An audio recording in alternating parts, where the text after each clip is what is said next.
What defines an athlete isn't just who they are in their game. Obviously, you need to keep the main thing the main thing. Focus on your sport, be a dedicated, true professional. But if you only lock in on that, maybe you could be Michael Jordan. But most of us aren't like Michael Jordan. Like, we need stuff outside of it. Camp North End development analyst Tesho Akindele played D2 soccer while studying engineering, but he went on to bet on himself, knowing that soccer was always part of his story, but not the whole of it. I thought I'll play 4 years in college and then I'll become an engineer. And I started getting calls from all these Division I schools saying, you have to leave that school. And then I went to my coach, like showing him the messages. He was like, if you stay here, I promise I can make you a professional. Tesho was drafted in the first round of the 2014 MLS Super Draft, went on to a 9-year professional career and played for his native Canadian national team, where he scored more than 50 goals throughout his career, but he always kept his other passions in the back of his mind. I can be a good soccer player and a good professional, but I think once I built up that reputation, it gave me more freedom to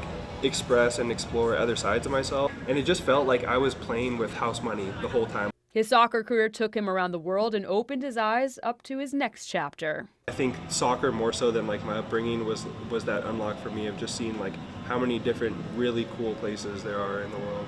Tesho parlayed those soft skills, working under pressure, those people skills, and of course his engineering background, and brought them to Camp North End, where he now helps develop one of Charlotte's most vibrant neighborhoods. In the same way that I feel like soccer was a blessing and having that career, this feels like a blessing too, to be a part of building something where every night, tens and soon hundreds of people will call home. Finding direction after athletics can be a challenge for some, but for Tesho, he's finding pride in his new goals. Sports is, the game's over, you won, but then there's another game, so it's those wins or that pride is kind of fleeting.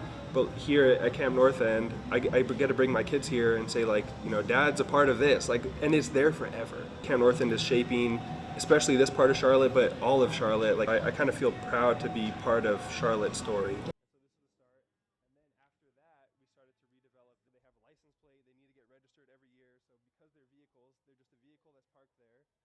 Not a shipping container, not a permanent structure, but within those vehicles we have a sneaker company, we have office space, we have a smoothie company.